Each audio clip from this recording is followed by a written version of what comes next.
Bangla take চ্যানেলের পক্ষ থেকে স্বাগত। বন্ধুরা, ইতিমধ্যেই একটি গুরুত্বপূর্ণ আপডেট নিয়ে এলাম আপনাদের সামনে।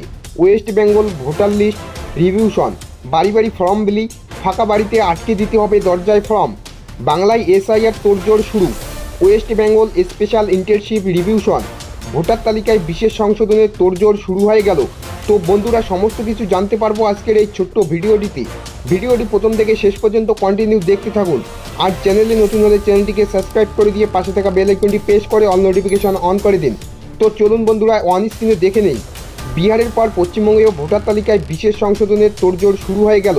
ইতিমধ্যে বুথ স্তরের অফিসার বা বিএলওদের ট্রেনিং দিয়েছে নির্বাচন কমিশন। সিও এর দপ্তর থেকে নির্দেশিকা জারি করে জানানো হয়েছে কি করতে হবে বিএলওদের। বলা হয়েছে বাড়ি বাড়ি গিয়ে গণনার ফর্ম দেবে বুথ লেভেলের অফিসাররা। সেই সময় সঙ্গে নিজেদের পরিচয়পত্র রাখতে হবে তাদের। ফর্ম দেওয়া এবং সেই ফর্ম নিয়ে আসার দায়িত্ব বিএলওদের। কেউ বাড়িতে না থাকলে দরজায় ফর্ম লাগিয়ে রেখে আসতে হবে। সেই ফর্ম সংগ্রহ করতে প্রয়োজনে 3 বার কোনো বাড়িতে যেতে হবে। বাড়ি বাড়ি যাওয়া শুরু করার আগে বুথ লেভেলের এজেন্টদের সঙ্গে মিটিং করবে বিএলওরা। West Bengal voter list revision, বিহারে ইতিমধ্যে ভোটার তালিকায় বিশেষ সংশোধন, 56 লক্ষ নাম বাদ গিয়েছে। আগামী বছর বিধানসভা নির্বাচনের আগে পশ্চিমবঙ্গেও একই কাজে হাত দিচ্ছেন কমিশন। সেই মর্মে বিএলওদের কাছে নির্দেশিকা পৌঁছে গিয়েছে। সেই নির্দেশিকায় বলা হয়েছে বাড়ি বাড়ি এনিউমারেশন ফর্ম পৌঁছে দিতে হবে বিএলওদের। বাড়ির প্রত্যেক সদস্যকে ফর্ম দিতে হবে। বাড়িতে লোক না থাকলে ফর্ম বাড়িতে পৌঁছে দিতে এবং সংগ্রহ করতে 3 বার করে যেতে হবে তাদের। এই গোটা সময় নিজেদের পরিচয়পত্র সঙ্গে রাখতে হবে। ভোটার তালিকায় বিশেষ সংশোধন শুরু হলে বিভিন্ন দলে যে এজেন্ট রয়েছে বুথ স্তরে তাদের সঙ্গে বৈঠক করতে হবে বিএলওদের। গোটা বিষয়টি বুঝিয়ে দিতে হবে। অর্থাৎ পশ্চিমবঙ্গে ভোটার তালিকায় বিশেষ সংশোধনের কাজ শুরু হয়ে গেল। ভোটার তালিকায় সংশোধনের যে ফর্ম দেওয়া হবে তাতে ভোটার এপিক নম্বর থাকবে। ভোটার কার্ডের ছবি থাকবে বাঁ দিকে, ডান দিকে বর্তমান সময়ে নিজেদের ছবি বসাতে হবে। ফর্মটি পূরণ করবে 11টি নথির মধ্যে যে কোনো একটি নথি দিতে হবে। সেটি পাসপোর্ট হতে পারে, জন্ম শংসাপত্রও হতে পারে। 2002 সালের আগে ভোটার যদি হন কেউ, তাকে কোনো তথ্য দিতে হবে না।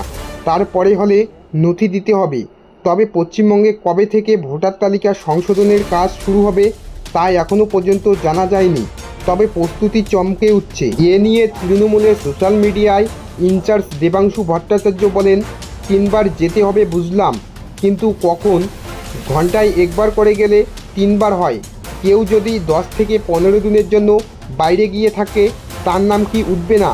সেই অর্থে মৃত ভোটারদের তালিকা থেকে বাদ দেওয়া, অন্য রাজ্যে স্থানান্তরে নাম বাদ যাওয়া, বিয়ের পর অন্যত্রে চলে যাওয়ার ক্ষেত্রে তালিকা সংশোধন হয়, তা আপত্তি নেই। কিন্তু এখানে ভোটার তালিকা সংশোধনের নামে নাগরিকত্বের যাচাই করা হচ্ছে। নির্বাচন কমিশন নাগরিকত্ব যাচাই করতে পারে না। এসআইআর নামে যারা ঘুরিয়ে এনআরসি করতে চাইছে তাদের বিরুদ্ধে প্রতিবাদ আমাদের। এখনও বহু মানুষ বন্যার জলে ডুবে রয়েছে। প্রতি বছর বন্যা হয়, প্রাণ বাঁচাবেন না ঠাকুরদার কাগজ। আসলে গরিব মানুষরা বেশি সমস্যায় পড়বেন। তো বন্ধুরা, বাড়ি বাড়ি ফর্ম বিলি খুব শীঘ্রই হতে চলেছে। তো এই ছিল আজকের লেটেস্ট আপডেট। এরকম নতুন নতুন আপডেট পেতে আমার এই ছোট্ট চ্যানেলটিকে সাবস্ক্রাইব করে দিয়ে পাশে থাকুন।